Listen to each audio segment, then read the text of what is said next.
I would like to thank everyone and the organizers that made this possible. I would like to thank my ancestors and everyone that came before me that allows me to be here at this moment. Well, I've been told not to speak about race, and I've been told not to speak about certain things, which I feel would make the conversation very incomplete. But nonetheless, I find myself struck with paralysis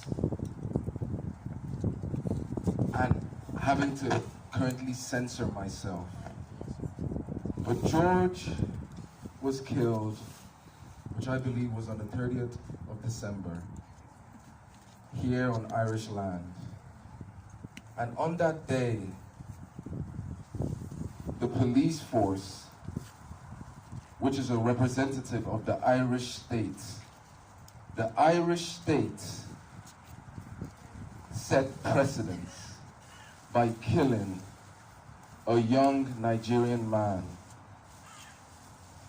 And this is not the first time a young man has been killed on Irish soil. If you Google John Carthy, who was 27, the same age as George, he also was killed by the Gardaí. And when that happened, a report was published, and it was recommended that the Gardaí overhaul their training and use non-lethal weapons to de-escalate situations. But yet, 20 years later, we have the exact same outcome. But I have a question to all of you.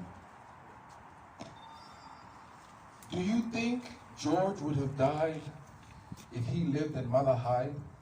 No. No. Do you think George would have died if he lived in Skerries? No. Do you think George would have been shot if he lived in Black Rock? No. No. He wouldn't have. They wouldn't today.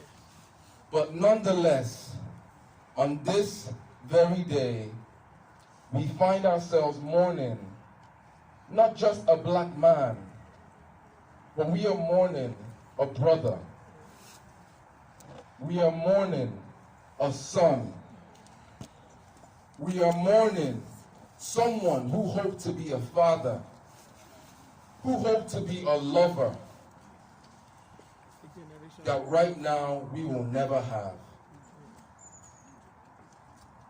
And I know we are here and seeking justice and seeking transparency, but they say history is a good predetermination of future actions.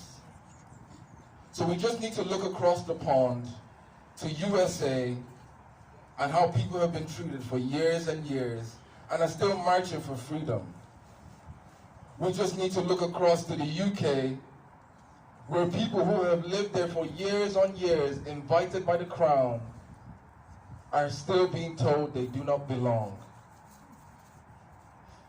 Well, I'm here to tell you that they are wrong. The Irish state has done an injustice that it needs to set right. And before that can be set right, we again need to look at history and look at historically how the travelers have been treated in this country. How can you be in an Irish state that is racial and racist and not speak about race? The travelers have the highest unemployment rates, the highest suicide rates. And after the travelers, we have African migrants, who for years have been put in cages called direct provision. But yet we look over and say Trump is this crazy guy when we've been doing it for years.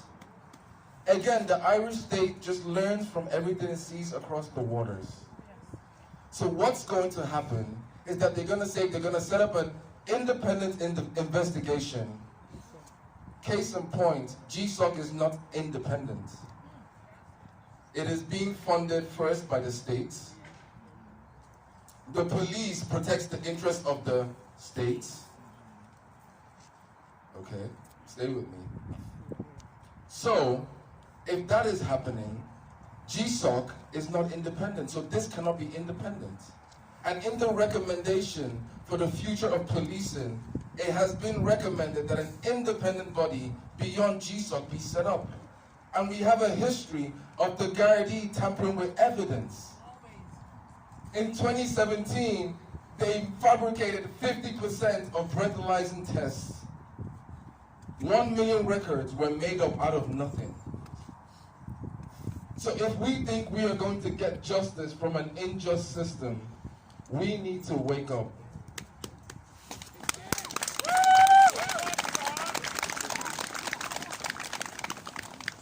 At this point, we really need to question who our allies are. We need to understand that this is an intersection between race and class. And we are going to be put up against each other. We are going to be divided.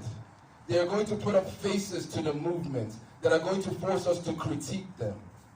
And at this point, I ask every single one of you to hold every single leader, every business, every organization accountable. We don't need images that says Black Lives Matter. We need equity. And the beginning of equity or anything around equality begins with land. We need to own land. We need to own property. We need to own businesses. And until we have that equity, then we will have power. And then we move towards political power. Because right now, I cannot speak to anyone in the Gardaí that looks like me. I cannot speak to anyone in a position of power. I don't mean Ponzi power. I don't need people that are just there and saying things. Someone that has real power.